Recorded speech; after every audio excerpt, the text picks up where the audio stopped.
Good evening, Chair. Calls to order legislative session day 23-015. I would ask you to please join us in standing for the pledge, followed by the opening prayer by Councilman Riley. I pledge allegiance to the flag of the United States of America and to the republic for which it stands, one nation, under God, indivisible, with liberty and justice for all. If you'll bow your heads. Dear Lord, we thank you for this year. Every breath we take is a gift from you. Thank you, Lord, for no matter what we face this year, with your help, we'll be able to endure, overcome, and also to prevail. I thank you in advance for your strength and the energy that you will sustain our days, your wisdom that will guide us, and your peace that will fill us. May this year continue to be filled with so many blessings, miracles, and answered prayers. And we ask this in your name. Amen. Amen.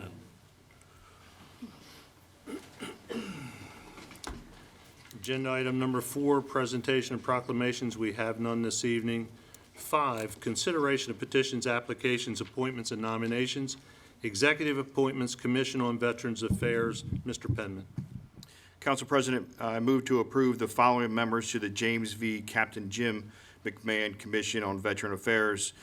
The appointments: Robert Brown, Joseph Bodiford, Colonel Warland Bryant, retired, Denise Carnaggio, Colonel Johnny Cassino, Robert Citrula, Jay Ellenby, Timothy Farmer, John Favara, Brian Kelly, Denise Miller, Thomas Knapp, Dennis Miller, Thomas Knapp, James Port, Barbara Travers, and Kirk Volimick. Thank you, Mr. Penman. Is there a second? Second. Thank you, Mr. Giangiordano.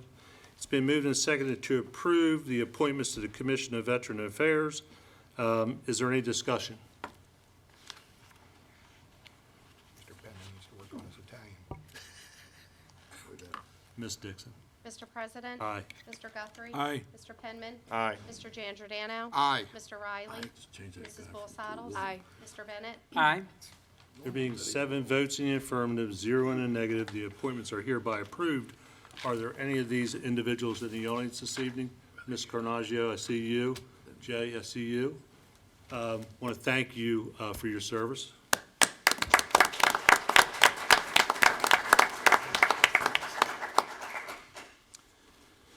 Human Relations Commission, may I have a motion?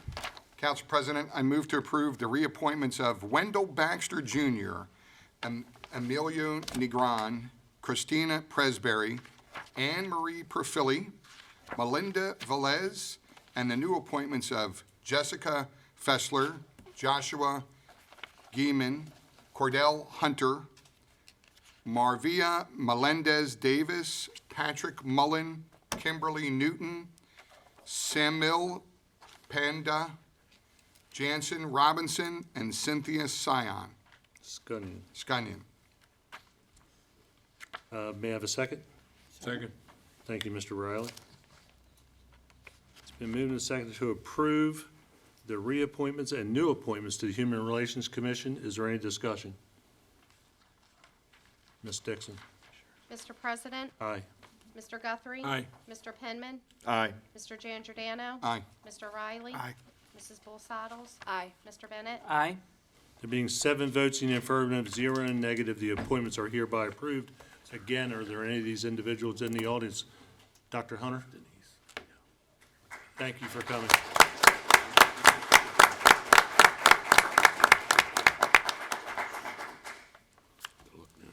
Agenda number 6, special presentations. Could I have Voices of Hope come forward, Rachel?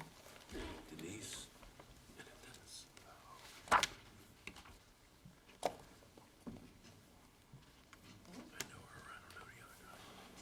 Good evening, and thank you for coming. Thank you, Council President Vanzetti. Everybody hear me okay? Yes.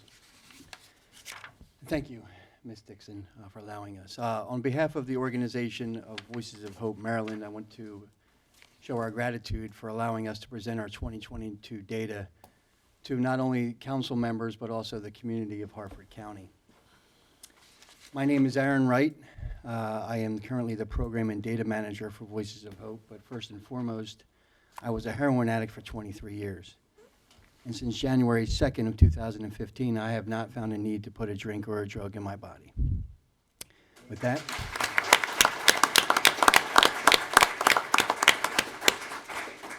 thank you. If I may allow my colleagues to introduce themselves as well. My name is Rachel Pedersen. I'm also a person in long-term recovery since April 27th, 1997. I'm also the Harford County Supervisor for Voices of Hope.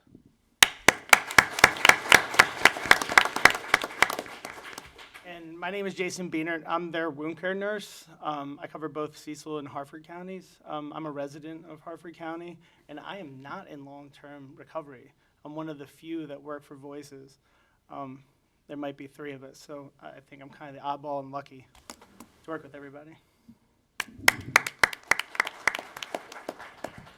But he is a miracle nonetheless. We'll to that. Also with us is Mr. Don Mathis and his lovely wife Fox. Don is a certified peer recovery specialist at our Hartford location. So today we just wanted to show some of the data and kind of express how we at Voices of Hope kind of engage individuals. So first, let me read our mission. Our mission is to advocate for behavioral health disorder prevention, intervention, treatment, and recovery resources. Eliminate the stigma of addiction through outreach events, education, and support all pathways of recovery. So how we want to do that, our vision is to end the cycle of addiction, heal families affected by addiction, and change the perception of addiction for all. So how do we do this? Well, I actually had the honor of being with Dr. DiClemente, one of the creators of the Stages of Change, him and Prochaska, for 3 days. So he thoroughly trained us on how to not only identify the stages of change, but also motivational interviewing techniques on how to move individuals through those stages. So this is how we kind of based our program called Voices of Hope and engage with individuals with substance use disorder. So first we have our harm reduction program. And I want you guys, I want everybody to realize that in our Hartford location, we have harm reduction in all of our services in one location. It is different in Cecil County when we have separate locations, but in Hartford County, it all is in one location. So harm reduction, our location is located at 6 Aberdeen Shopping Plaza, Aberdeen, Maryland, 21001. And we have peer-delivered services, which mean all the services, which I'll go over, we can deliver. We also engage individuals on outreach walks. Where? So Edgewater Village, we do Thursday and Friday. Meadowwood, we do on Saturday. Perry Woods train station, we do on Monday and Wednesday. And we have our exploratory walks on Tuesday. So in the pre-contemplation, I want everybody to kind of think of active use, right? So these are individuals that might be in chaotic use, they might be in use, they might be dependent, they might have a substance use disorder. So this is how we really engage those individuals. We have our harm reduction encounters. So 5,096 through the year 2022, we have engaged individuals through outreach, peer delivery services, and our fixed site. We also have a syringe service program. Our syringe service program is where we give out sterile syringes, cookers, cottons, tourniquets, anything that would lead to the transmission of hepatitis C and HIV, right? Or cut down on maybe possible vein health and wounds. But I want everybody to kind of realize that why we really do this, and you can see we've only had 84 SSP encounters out of the harm reduction. That is 1.6%. That's a very low number. We've identified through our organization that there's really 3 stages to a walk. The first stage is where we can kind of engage and build trust with your local moms and pops of the neighborhood, right? Those are the individuals like, hey, what are you doing here? What are you doing? Are you affiliated with any law enforcement, religious sect, that sort of thing. The second stage is where we engage with individuals that have loved ones with substance use disorder. And you can see by this distribution of Narcan, 8,234. That's not just for active users. Those are for friends, family, and loved ones who have someone that's affected by a substance use disorder. Our third stage is where we really engage active users.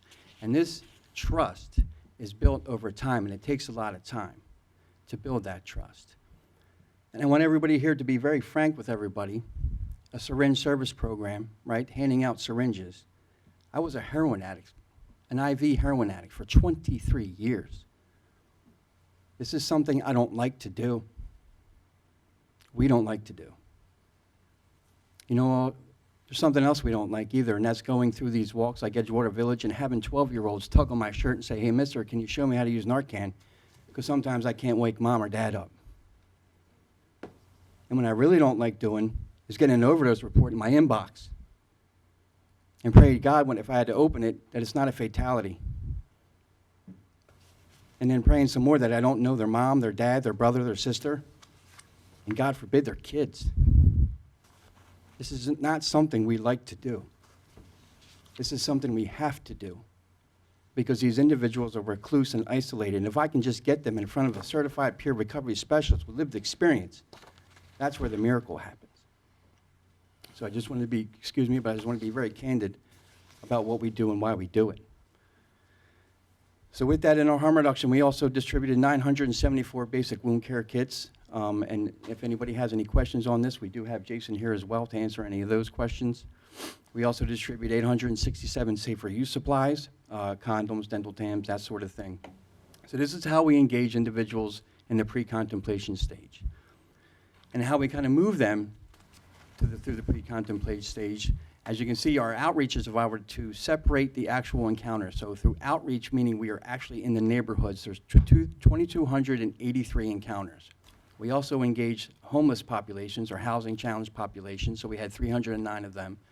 And Jason over here provided wound care for 36 times.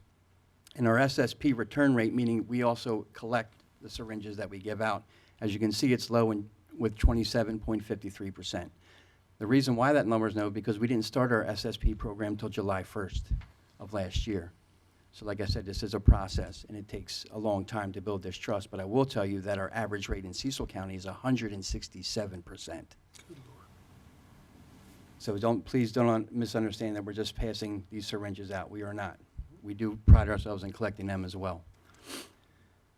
So a little bit about our wound care program. I just want to be very clear that these images may be disturbing to some. I will try to be as quick as possible. And again, if you have any questions, I will try to defer you to Jason, but I will try to do this justice. What we're seeing in the drug supply now is called xylazine. And xylazine has been found in everything as far as opiates and even methamphetamines at this point. Some of the reactions from xylazine are what you see here. So this is a picture of an individual's hands. Now, it's not necessarily at the injection site.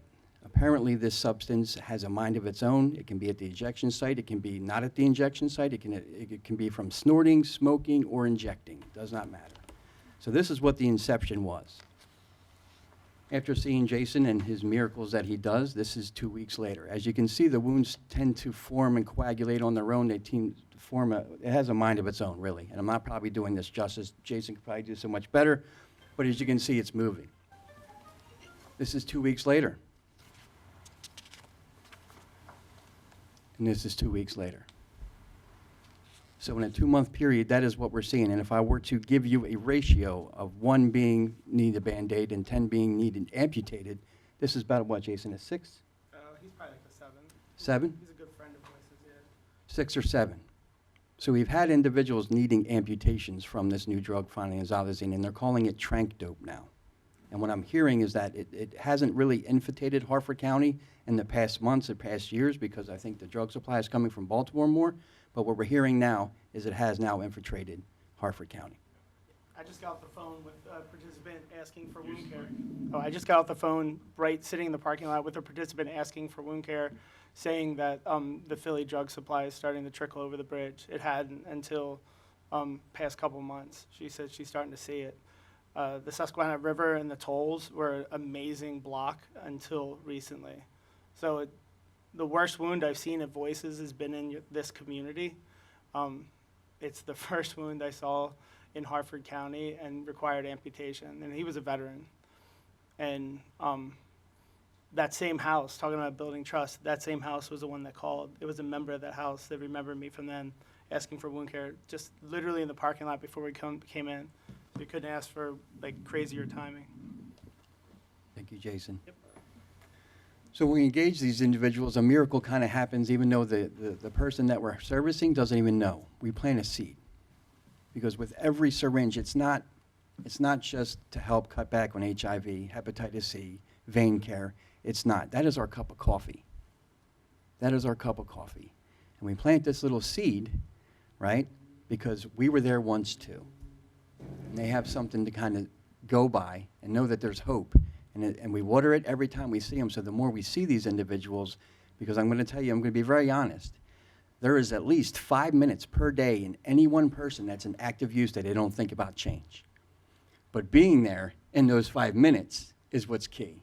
Because we know once they want to change, we have 5 minutes to get them to the next process of change, or they might not make it back. So how we kind of get them to the contemplation, thinking about it, so you will see that we've had 62 unique, meaning not duplicated services. So there's 62 individuals currently on our SSP program here in Harford County. 18 unique were given wound care, so there's 18 current residents here in Harford County receiving wound care from Jason, well, that did receive wound care in 2022. And at our fixed site support given, so what this is individuals that come in here for these supplies, we actually sit them down from a pier, we offer them water, we offer them coffee. How are you doing? Did you know we have a drug testing program? Do you know what's in the drug supply now? Did you know how to, use, inject safely? Did you know about this? Did you know if there's anybody else that you know to come in here? So it's more of an engagement now. We're having conversations. So I want you to realize that 27 of those encounters, of those 60 people, of those 62 people, got that support. So it's not just here, thank you, goodbye. Even though some of the individuals are very scared, and it's hard to build trust with these individuals, they're actually coming to us. And this is very unique, because we didn't have this in Cecil County. They only engaged with us on outreach, where it was safe, on their homes, where they could duck around corners. But I want you to see that 57 SSP encounters on outreach, 27 walked in. 27 people out of 57 walked in to literally where help is this far away, where treatment is this far away, where a ride to treatment is this far away. So 47 already. It took us 3 years to get that in Cecil County, where 47% of the individuals were coming to our location. So we're actually ahead of the curve, even though we're late with engaging, the individuals with substance use disorder. So just to give you kind of a contrast with Cecil County, as you can see, the dark purple is for how many times that Cecil County has coordinated treatment. The dark red is for how many times Harford County has coordinated treatment. But what you'll notice in the light purple and the light red is how many times harm reduction has referred individuals to treatment. So that's how we are moving them through that process. Because I'll tell you what, I'll be very honest, I can put a neon sign on 22 right now that says free treatment coordination. I'll throw in ice cream and a tire rotation, and nobody's going to come. Nobody's going to come. This is how we engage individuals and move them through that process. To give you a little bit of respect, Cecil County is on the left, Harford County is on your right, so you can see how many harm reduction referrals engaging those individuals does do more treatment navigation. And as you can see, Harford County there, on the average, 4.6 per month led to 6.8 average per month treatment navigation. So the more harm reduction encounters with people who use drugs, the more active users we engage with, the more times we plant that little seed and water it every day, the more treatment navigation we'll have. So then kind of moving through the pre-contemplation and contemplation stage, getting ready for the preparation, we have our center, right, which is located at Unit 7, Aberdeen. This is open 8:30 to 8 p.m. weekdays and 8:30 a.m. to 5 p.m. on weekends. So the service that we also do there is peer support. That can be in person, that can be by text message, email, phone call, whatever the case may be. Treatment navigation. We are 97% effective if someone comes in for treatment navigation, that we can have them on their way in 2 hours, if not 15 minutes. Reducing the barrier. If you have no transportation, don't worry about it. You don't have ID, don't worry about it. You don't have insurance, don't worry about it. We figured out everything that we used to use as an excuse, and we eliminated those things. Okay? So also we have recovery house navigation, shelter navigation if the need should call for it, and we also fund, so Harford County, you guys are very recovery rich. I believe the last number I saw was 68 recovery houses. So we do have 2 recovery houses in Cecil County, but we fund anybody from Harford County to Baltimore, wherever you are. If funding is an issue, we will fund you. Also, in-person support meetings, we do have 4 support meetings a week. We have NA, Smart Recovery, and an All-Pass Recovery, which is a non-abstinence-based, meaning if you're on methadone, Suboxone, whatever the case may be, we have support for that as well. So in the action stage, when they are ready, so I want you to realize that Harford County harm reduction programs, meaning when we engaged individuals, 50 of those individuals were referred to a high level of care. That could be just seeing Jason for wound care, or it could be treatment navigation or a number of things. So 50 of those individuals were directly referred to a high level of care. They've also coordinated 73 times in 2022. Those were 73 treatment navigations, so they're already on their way in the action stage of recovery. They've also done 91 transportations, and when we say transportations, that could be a peer. If we're available, we know the value of a peer, but sometimes a peer is not available, so we will provide that individual with taxi transportation.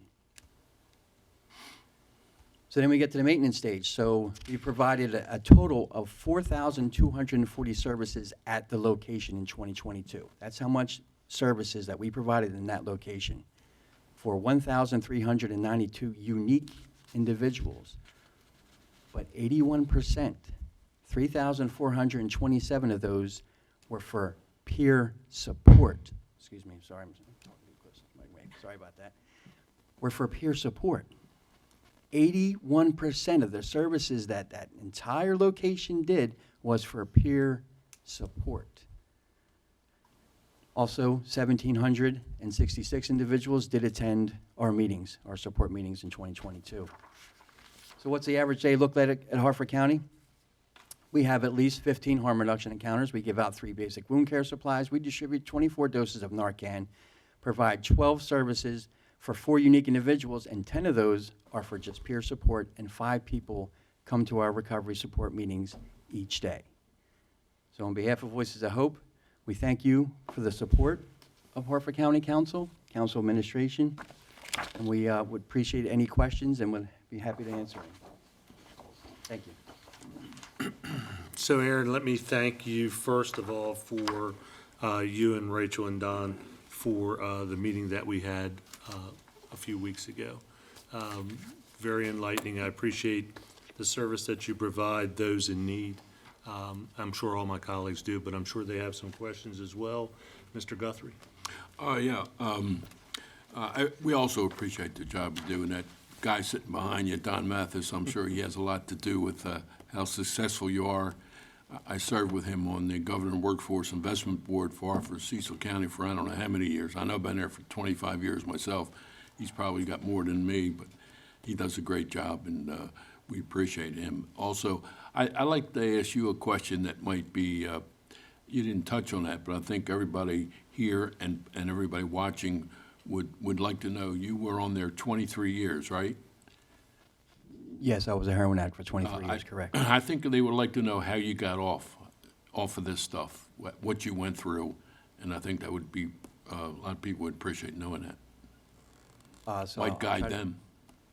Try to keep my story very brief. That's So all if right. I can paint you a picture, I was actually on the streets of Kensington, homeless for many years.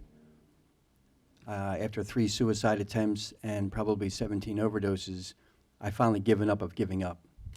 I mean, for me, trying to kill myself right didn't even work, so what value did I have? And it wasn't me. There was something bigger than me that was at play here, because somehow I found myself in Rising Sun. And when I found myself in Rising Sun, detoxing off 50 milligrams of methadone, right, still addicted to benzos, still addicted to heroin, my mom said one thing. She said, you have to get off all the substances or you can't stay here. So after 2 weeks, I couldn't get off the benzos by myself, so she sent me down there to my medical insurance would only be in Philadelphia, so I sat myself in a Kensington hospital for 3 days with only benzos as my system at this time, because all the opiates had passed through my system. And the gentleman said to me, well, I'm sorry, we cannot detox you just on benzos, especially if they're prescribed to you. So after 3 days of sitting on a chair like this, because there's no beds, I knew what to do as a good addict, because I had $30 in my pocket. And I said, well, if you need something else in my system, I'll get something else in my system. So I went, I got other things in my system, and I went back. And I was going to inject myself with opiates, And as I'm sitting there in a dark alley in a torn-down house, and I don't mean to trigger anybody, but it was a very cold night. This was in December of 2015. And as I was doing it and got all my stuff ready, I had 3 sweatshirts on, and I got all my stuff out, and I went to draw it through the syringe, and it was frozen. And the reason I'm telling you this is because it's a very good story. It was frozen. And at that point, because I hated God, because I've been molested, I've had a rough childhood, I don't even know my own, you know what I mean? I had a lot of reasons to hate God, right? And at that moment, I looked up and I said, really? My last one? Really? This is what you're going to do?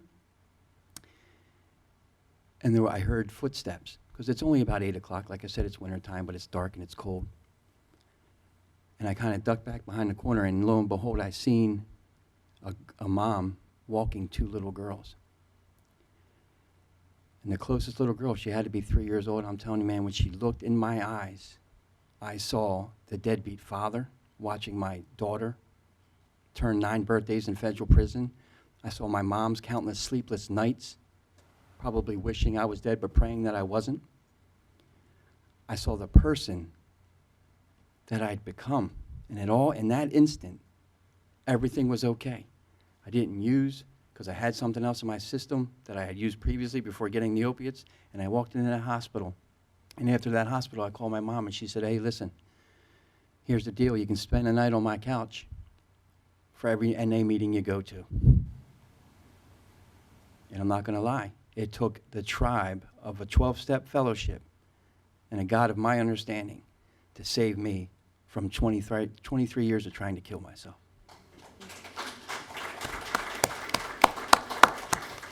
Thank you for that effort. Mr. Penman. Thank you for the presentation, Aaron. Thank you for your testimonial. Having a career in law enforcement, 12 of it in narcotics investigations, in the last 5 and just in outreach programs, just providing educational programs for all ages. I understand the difficulty of trying to pull someone suffering from addiction into recovery. It's an everyday struggle for them. It's an everyday struggle for your program. So I just wanted to applaud you for the service to the community, you and your organization. Thank you. Thank you, Councilman. Thank you, Mr. Penman. Anyone else? Mr. Bennett? Thank you. As the son of an addict, this work is important. I sat in the back of plenty of AA meetings growing up. Smoking's no longer allowed inside, but I grew up in a time where I knew about that indoor cloud that exists in AA meetings. I was just curious if you could speak to some about what is there out there in Harford County to support the children of addicts and recovering addicts. What is there? I don't necessarily think that's in the scope of your work, but what is there out there for those children? So that's a very good question and much needed service as well, right? We need it on all sides. We need prevention, intervention, and obviously maintenance for recovery. So the only services that I know, and I will try to pass this to Rachel, is Ashley has a adolescent clubhouse. And there's also Al-Anon and Nar-Anon, but they are geared more towards spouses and more not children, but that is a much needed service. And I'm going to pass it to Rachel if she knows of any others. No, not really. Like you said, the clubhouse is usually where we refer people to when they come in asking us, but it is definitely a much-needed service here in Harford County. And I will say, and if she's watching, she's probably going to hate me, but I know Linda Williams from ACR was talking about a recovery high school. So just want to put that plug in there, Linda. Hi. I don't know where I'm on camera. But yes, it is a much-needed service, and if there's anything we can do, we would absolutely love to support it. Absolutely. Thank you, Mr. Bennett. Anyone else? Thank you for your work. Thank you for your presentation tonight. We'll see you again soon. Thank you.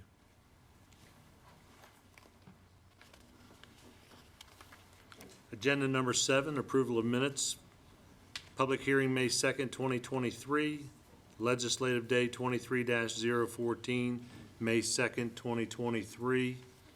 Fiscal year 24 budget, public hearing, May 4th, 2023. Are there any corrections to the minutes? There being no corrections, the minutes stand approved.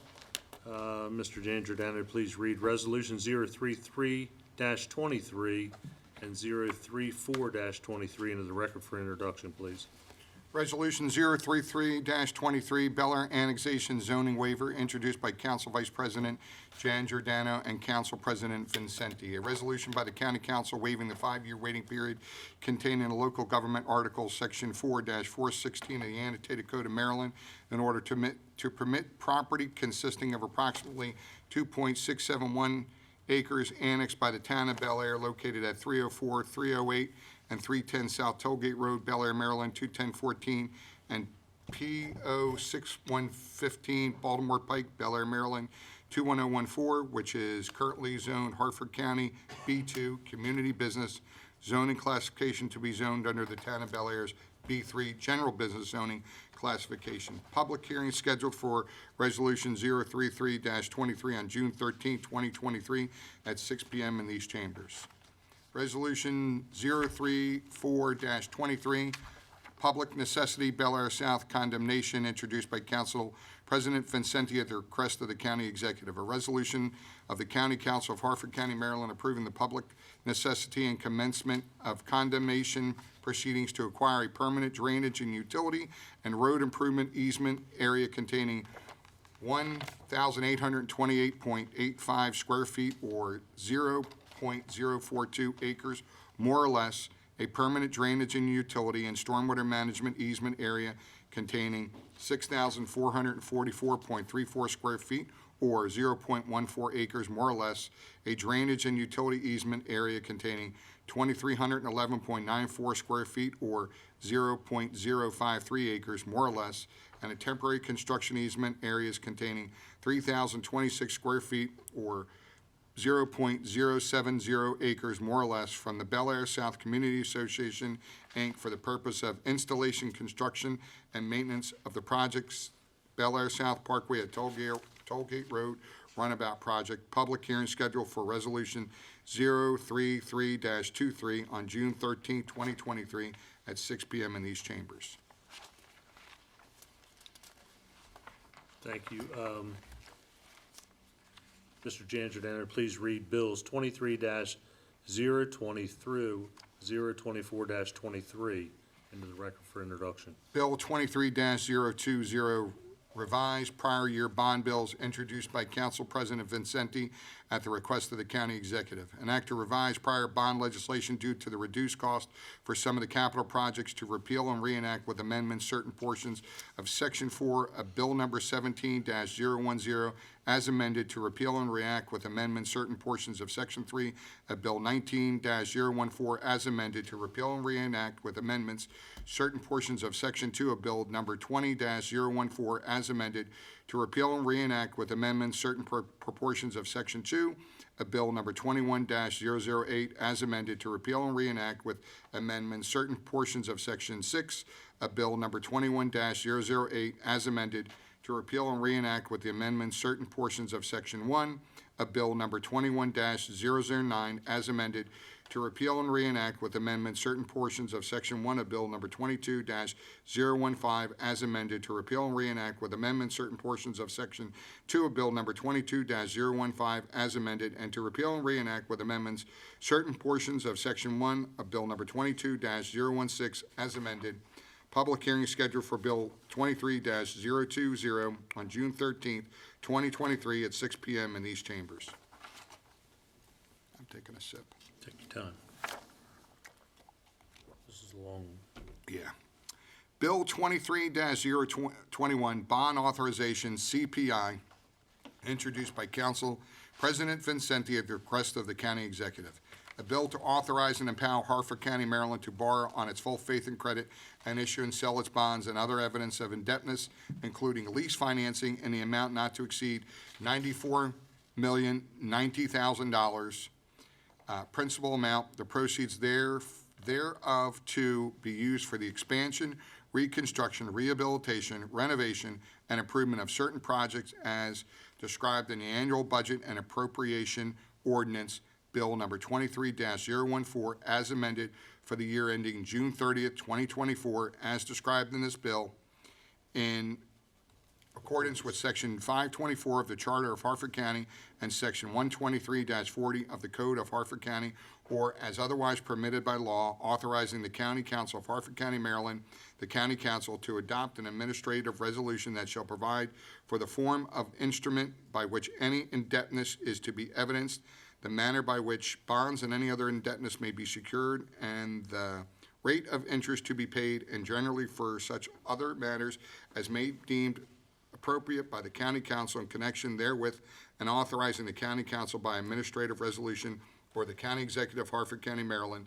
the County Executive, by executive order to determine the form of various documents as are necessary to describe the implement, Or desirable. or desirable to implement the financing authorized herein, the manner of issuance and delivery of any bonds or any other evidence of indebtedness, the payment of all necessary expenses in connection herewith, the method by which bonds or any other evidence of indebtedness shall be sold, maturity schedule, and redemption provisions authorizing the appointment of certain agents and otherwise generally relating to the issuance, sale, delivery, and payment of bonds or any other evidence of indebtedness, providing that bonds or any other indebtedness shall be issued upon the full faith and credit and taxing power of Harford County, Maryland, providing for the issuance of bond anticipation notes or other form of indebtedness upon adoption of an administrative resolution by the County Council,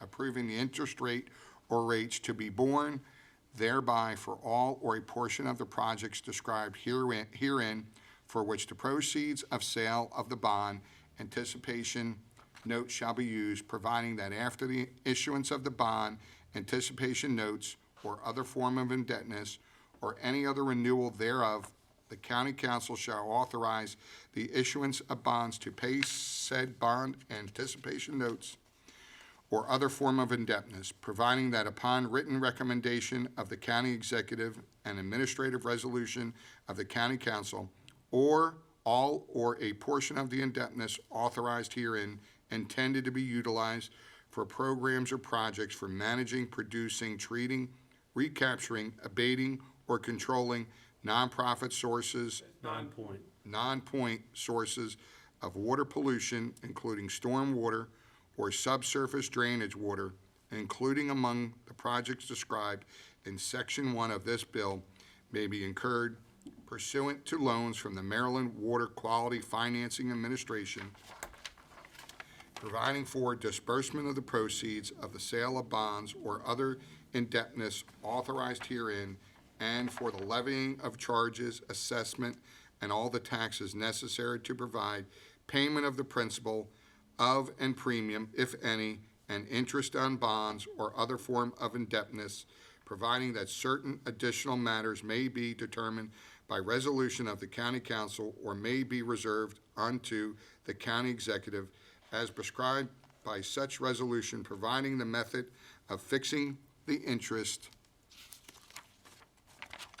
rates to be borne by such bonds, and generally providing for and determining various matters in connection therewith, and generally relating to funding of the projects described herein. Public hearing scheduled for Bill 23-21 on June 13th, 2023, at 6 p.m. in these chambers. Long sentence. Bill 23-22, Bond Authorization, Water and Sewer, introduced by Council President Vincenti at the request of the County Executive. The bill to authorize and empower Harford County, Maryland to borrow on its full faith and credit and issue and sell its bonds or other evidences of indebtedness, including lease financing, in an amount not to exceed $8,500,000, principal amount, the proceeds thereof to be used for the expansion, reconstruction, rehabilitation, renovation, and improvement of certain water and sewer projects as described in the annual budget and appropriation ordinance Bill number 23-014 as amended for the year ending June 30th, 2024, and as described in this bill in accordance with Section 524 of the Charter of Harford County and Sections 123-40 and 256-26 of the Code of Harford County, or as otherwise permitted by law, authorizing the County Council of Harford County, Maryland, the County Council, to adopt an administrative resolution that shall provide for the form of an instrument by which any indebtedness is to be evidenced,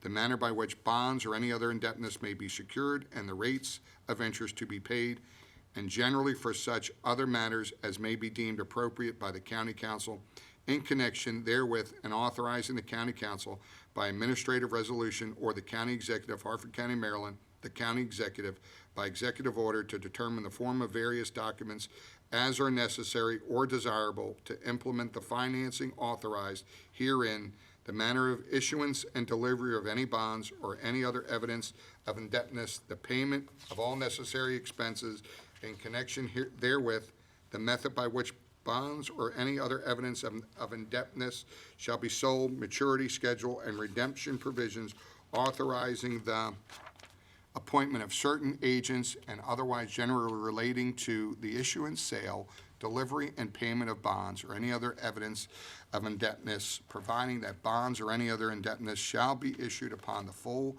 faith and credit and taxing power of Harford County, Maryland, providing for the issuance of bond, anticipation notes, or other form of indebtedness upon adoption of an administrative resolution by the county council approving the interest rate or rates to be borne thereby for all or a portion of the projects described herein for which the proceeds of sale of the bond anticipation notes shall be used, providing that after the issuance of the bond anticipation notes or other form of indebtedness or any renewal thereof, the county council shall authorize the issuance of bonds to pay said bond anticipation notes or other form of indebtedness, providing that upon written recommendation of the county executive and administrative resolution of the county council, all or a portion of the indebtedness authorized herein may be incurred pursuant to loans from the Maryland Water Quality Financing Administration, providing for disbursement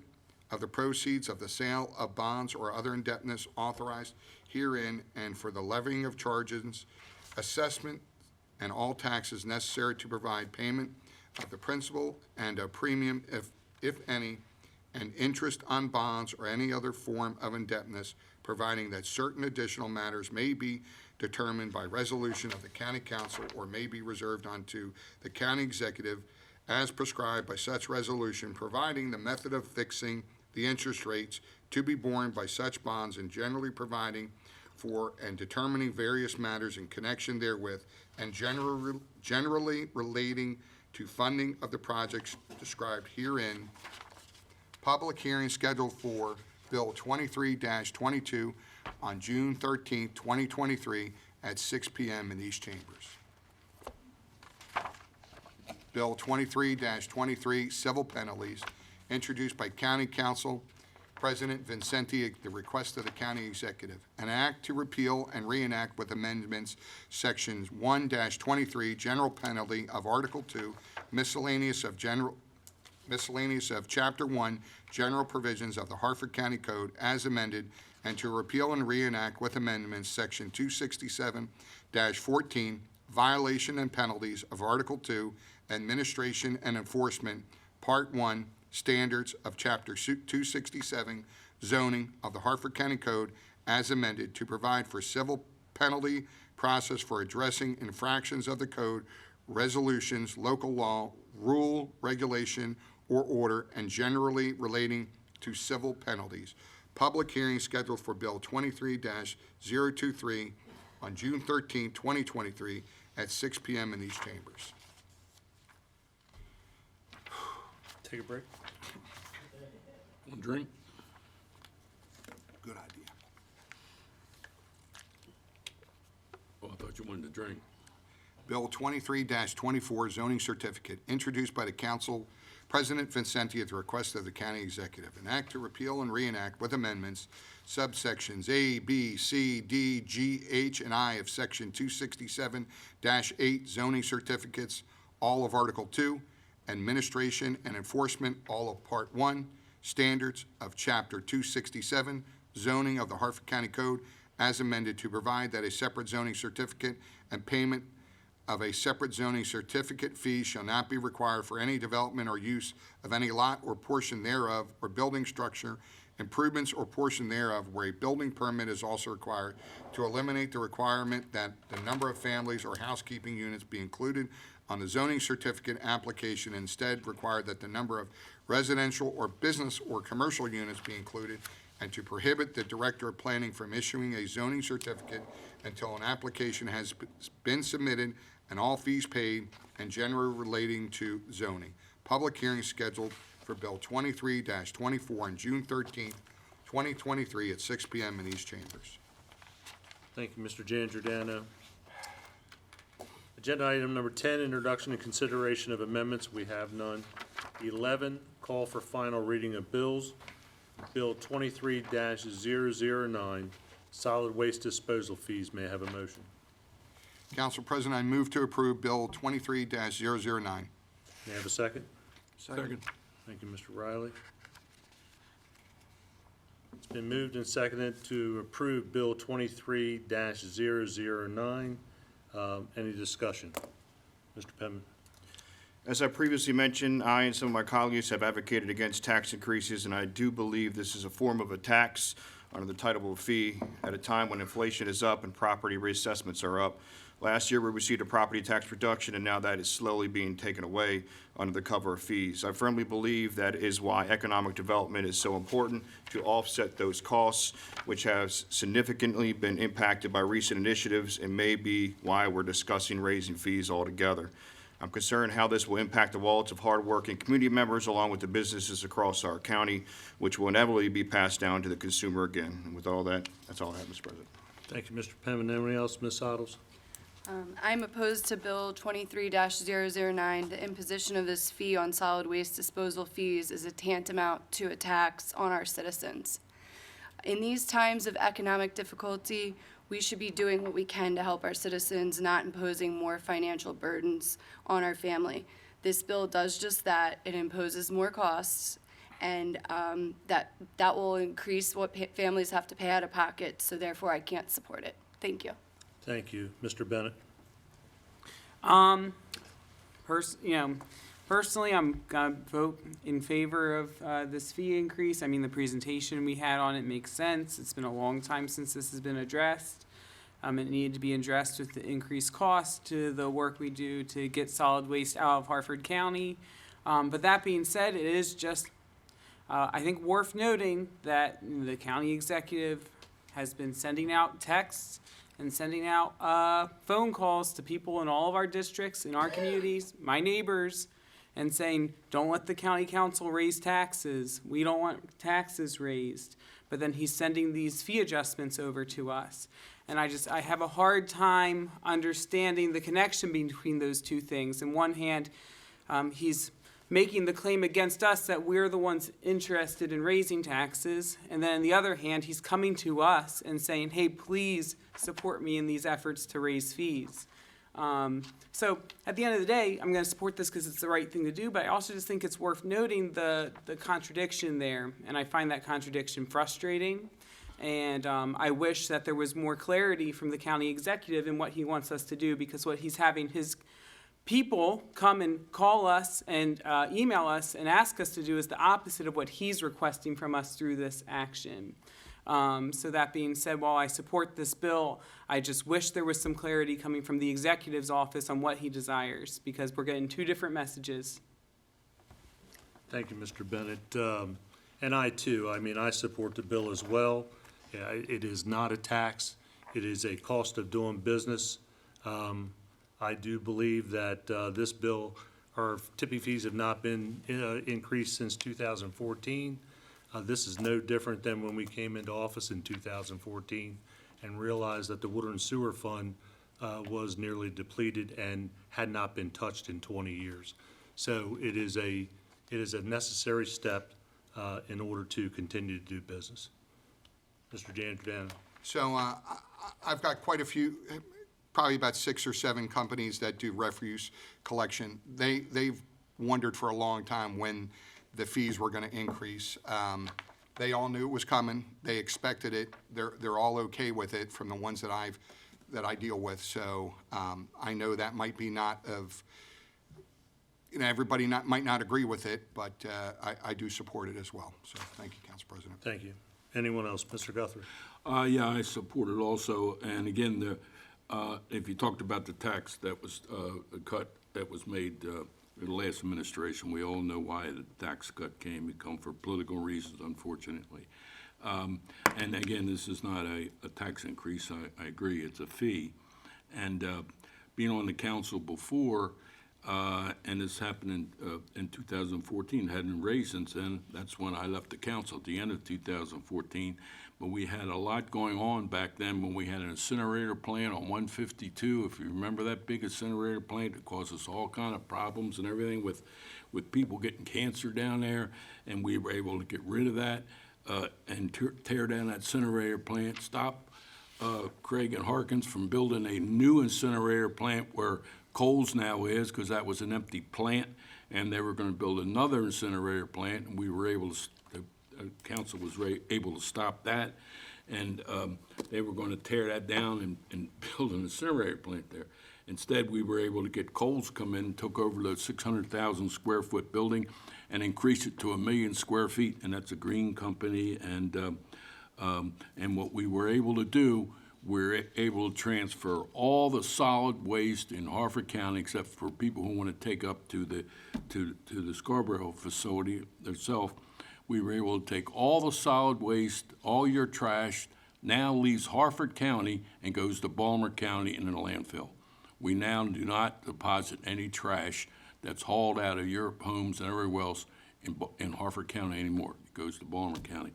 I'm proud of that because I was very good friends with the previous county executive. Unfortunately, he passed away when he was running for office for governor, and he helped me get that done. So I'm proud of that, and that's why I will support this bill. Thank you, Mr. Guthrie. Seeing no one else, Ms. Dixon? Mr. President? Aye. Mr. Guthrie? Aye. Mr. Penman? No. Mr. Giangiordano? Aye. Mr. Riley? Aye. Mrs. Bolsados? No. Mr. Bennett? Aye. There being 5 votes in the affirmative, 2 in the negative, Bill 23-009 is hereby approved. Agenda number 12, enrollment of bills. Bill 23-009, solid waste disposal fees, is certified as being the text finally passed. Agenda item number 13, unfinished business, we have none. 14, new business, we have none. 17, comments for an input from attending citizens. Mr. President, we have one this evening, John Malamo. Here we go. Airport, get your wings out.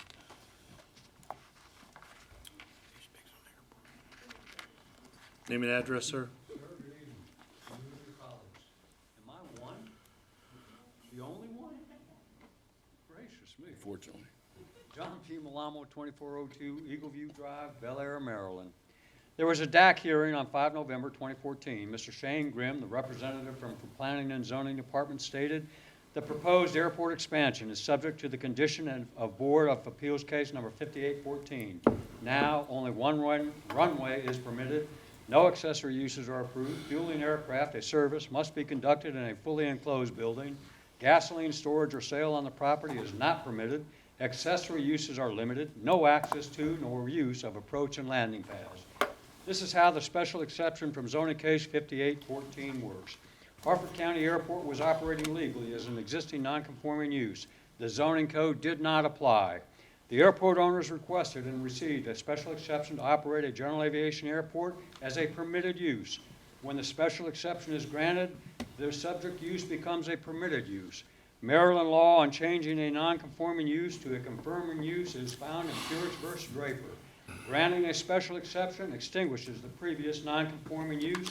The non-conforming use is brought to conformity. The use of the non-conforming use is no longer available, although there may be issues with compliance. The use of the non-conforming use cannot be revived. By Maryland law, the same use on the same property cannot be both a permitted use and a non-conforming use, and the special exception must be strictly construed. With that special exception, the airport owners had a right to expand. They got Zoning Board of Appeals approval to construct the airport presented in the site plan, and only the site plan. the special exception was not granted to expand the airport. The airport described in the airport layout plan was never presented and was therefore never approved. Additionally, once the airport owners pursued the special exception, they demonstrated that they were abandoning the use of the non-conforming use with no intention of resuming that use. The law in Purich versus Draper and County Council zoning code have a peculiarity. By law and code, the operating facility previously allowed as a non-conforming use would be unlawful because it did not conform to the zoning code, which is why it was a non-conforming use. Only a facility meeting all of Part 1 of the zoning code could lawfully be operated. Now, do you believe that Mr. Grimm is serious about the airport expansion subject to the conditions of zoning case 5814? You suppose that Mr. Grimm will now enforce the code and conditions of the special exception granted in zoning case 5814? Maybe you could ask him and get back with me tonight. Agenda number 16, business from council members. Mr. Guthrie. Thank you, Mr. President. A couple things of interest. Stopped by the Harvard Leadership Academy was having a meeting over at the Boys and Girls Club in Edgewood, so I got an opportunity to go over there. I graduated from the Harvard Leadership Academy years ago, so I was proud to see a lot of people I hadn't seen in a long time. Also, I finally got a chance to get over there because they recently just got a new roof put on their building and all new tile on the floors, and they really did a nice job. It really looks really good. Also, just as you come out of the Boys and Girls Club, you can look straight ahead and see all the copper mine going on where they're building the 8 sports fields. They already got a lot of the parking lots all done in there. It's really looking good. They got a lot of equipment. There's a lot going on, and I did have the opportunity to. The county executive asked me to take him around on tour to Edgewood and Joppatown, and so I did that yesterday. I showed him the dental clinic that we have there right on Edgewood Road in that shopping center, which I'm proud that I had something to do with that when I was on the council before. Fortunately, we didn't know they closed so early. They closed at 4:30, so we didn't get a chance to go into it. And then we went to the Copper Line, then we went down to the park down by the water to show them the area where we're talking about where we need to cut some paths in for the kids so they can get down to the water's edge without having to drive their bikes in the middle of the street and also walk in the middle of the street. So he's going to take a look at that. We also then went to Joppatown and we looked about some areas for a community center, and also we went up and looked at Copenhagen Park, which we're having some issues up there because that development has just been causing me all kind of trouble. That one on 152, that huge development. From there, they put all the water and sewer pipes all the way down. They had to go all the way down into Joppatown. If you know where Copenhagen Park is. The pipes and all had to come down and back of the football field, come down in front of it, go all the way around and connect into that water and sewer place. And when they did it, there was a big drain there on the other side of the football field where the water ran down. It would run off and go over into the stream. Well, they cut the part out that did that, and now now the land is straight in, and it goes. All the water runs down the hill and goes, and the football field gets flooded, and the people in the neighborhoods got together every time they can't play a game. If it's got raining, they got to have pumps put in. They bring them their own, and got generators pump the water out so they can play football. So the county is going to take a look at what they did, and they think they're going to bring them back and make them fix that. So we'll be happy if that gets done. Tomorrow, cleanup at Mariner Point Park. I'm going to thank Parks and Rec, Paul Magus and Terry Hanley. Both of them got this project going. They got a lot of people, all the people from Parks and Rec go down there and do a cleanup of Maryland Point Park, which usually is first part of the year, and we're very happy to see that happen. Nobody's mentioned it yet, but Sunday's Mother's Day. So I thought I'd just say a couple things about Mother's Day. I saw a couple of comments made by 2-year-olds about mothers, and you kind of like their answers. And the first question came up: why did God make mothers? These are 2-year-olds' comments. Okay. 1, she is the only one who knows where the Scotch tape is. 2, mostly to clean the house. 3, to help us out there when we were getting born. How did God make mothers? Excuse me, mothers. He used dirt just like the rest of us. 2, magic plus superpowers and a lot of string. God made my mother just the same as he made me. That's a good comment. A couple more. What ingredients are mothers made of? God makes mothers out of clouds and angel hair and everything nice in the world, and 1 dab of mean. 2, they had to get their start from men's bones, then mostly string, I think. Also looked up something. If a lot of you don't know, I always like to go back in history and try to look up words.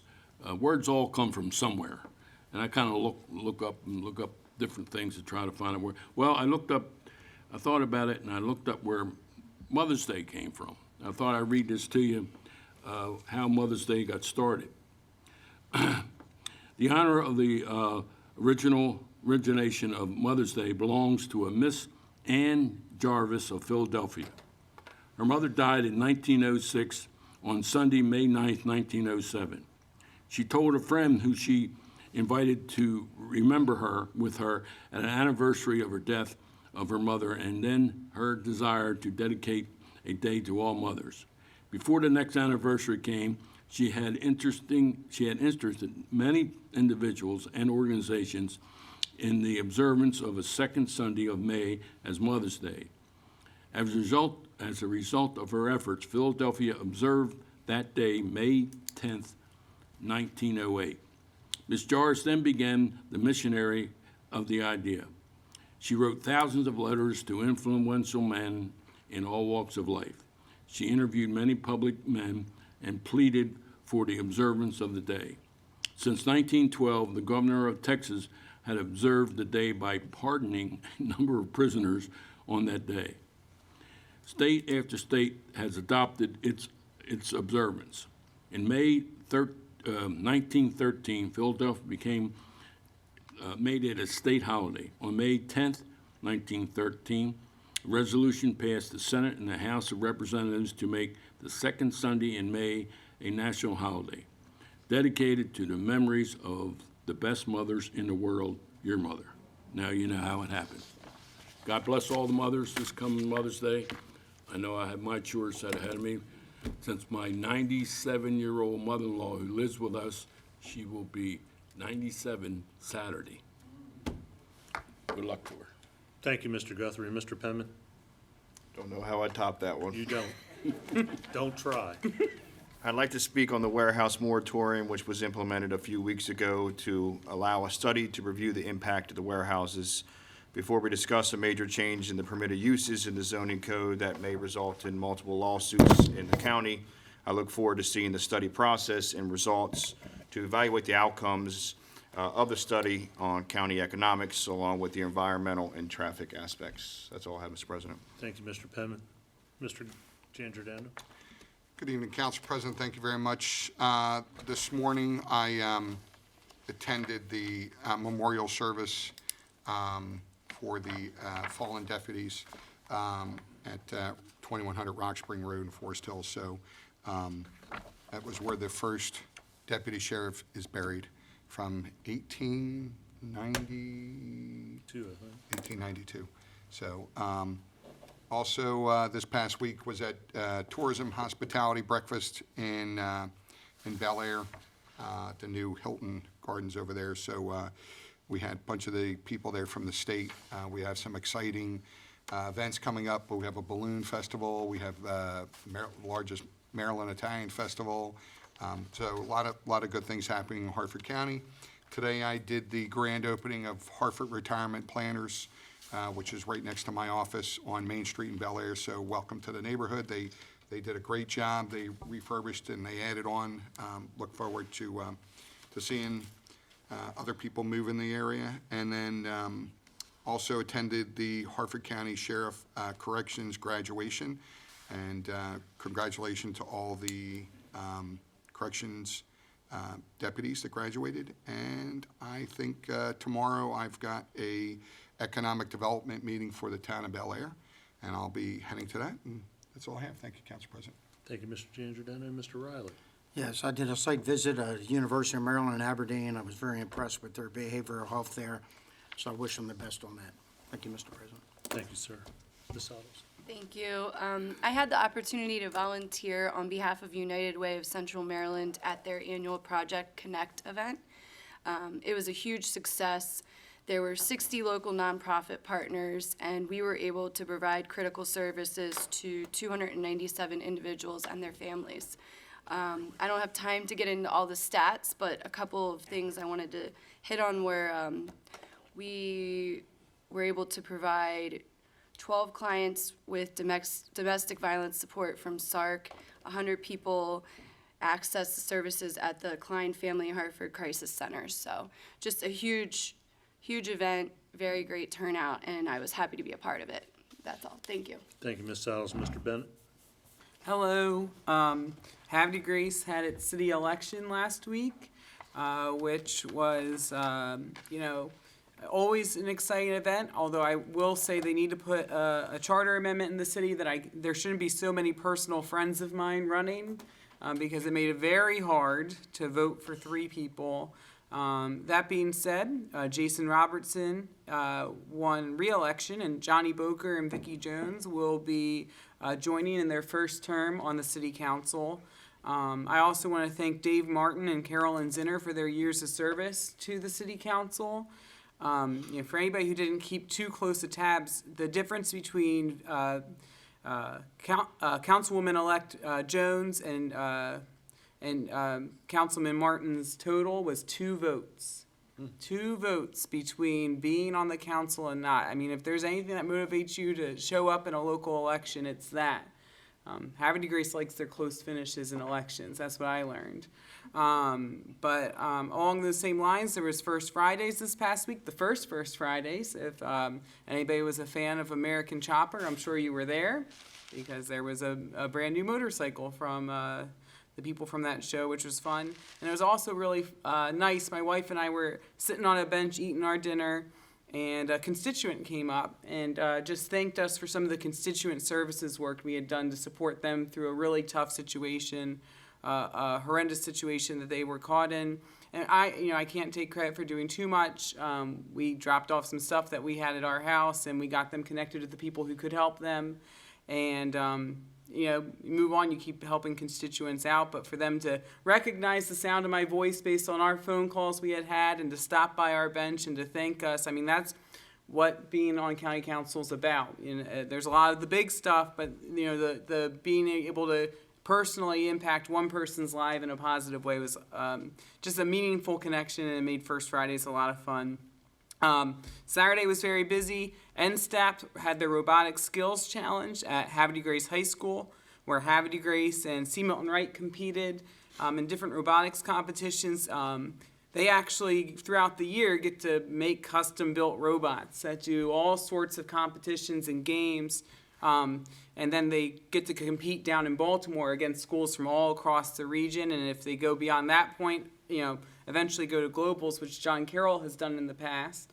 But this is a program that the school system's trying to expand and get to that point. And it was just really great to see the kids doing something that was constructive and fun and future-focused, learning a skill that can drive.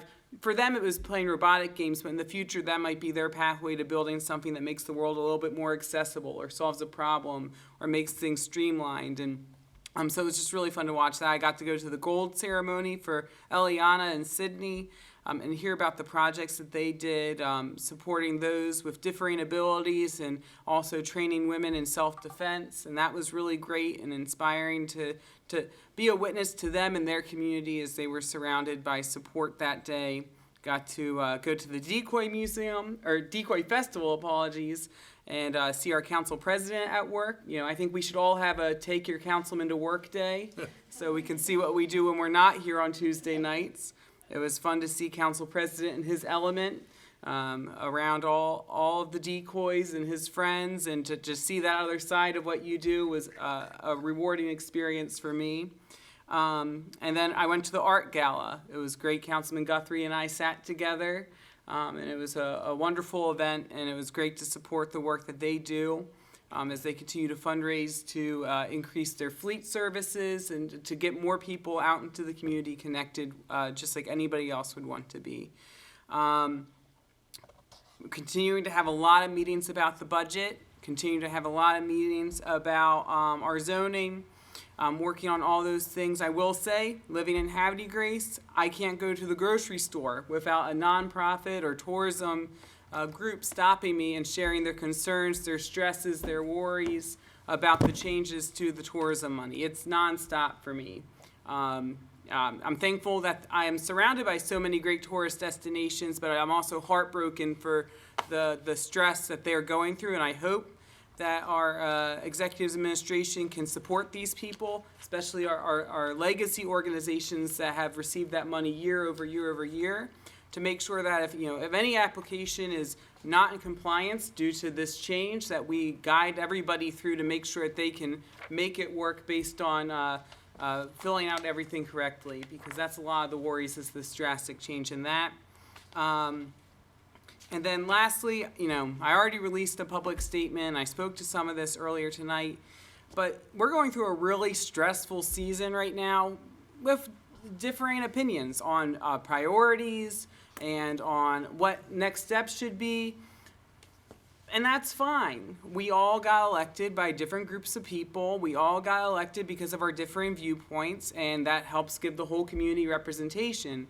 That being said, if we're not all taking action based on the same basic facts and reality, I don't know how we're going to make progress. And I'm extremely disappointed to see what I see as purposeful misinformation and misleading facts being fed out into the community to cause division and distress when it's unnecessary. Have an opinion that's different than members of the council, but base it in reality. And if you're corrected on a fact that you share that is incorrect, correct the statement and move on. But to double down, to triple down, to cause personal attacks, to use these practices that we see in Washington, D.C. or in Annapolis, we're in Harford County.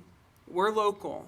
When you contact your voters, you're contacting our neighbors. You're contacting the people who, I taught their grandkids, and now they're saying, I got a text from the county executive saying that you're going to raise taxes. What's going on? And I have to confront that with people I care about when it's not even something that has been talked about in these chambers. And I just wish that moving forward, if we're going to have differing opinions, if we're going to have differing stances on things, fine. But let's have a conversation like adults with bearings and reality, so that we can support the community the best we can, because it's not about fighting to win. It's about finding common ground to move forward. And until we can act like adults and move forward like adults, we're not going to do what's best for our community. So I hope moving forward that we can all move in the direction of truth, because we're here to support our community. Thank you, Mr. Bennett. Agenda item 15, business from the president. I have to, according to Mr. Kearney, announce that we have another budget public hearing tomorrow evening in these chambers at 7 p.m. So if you are coming, please sign up early to come if you plan on speaking. A lot of the events and different things that have gone on over the past week, many of the council members already spoke to them. I do want to thank Councilman Bennett for taking the time to come by the Decoy Festival. It gave me an opportunity to walk him around and give him an opportunity to meet and be able to speak firsthand to some of our local carvers within his district, which, as you hear all the time, Havre de Grace is the decoy capital of the world, probably has more carvers per population than any other area around the East Coast. So thanks for coming by there. It was greatly appreciated. I want to thank Jeannie for attending the Sheriff's Office graduation for the correctional officers and also for the Emergency Services Awards. I appreciate her taking the time to go because we were all running in different directions.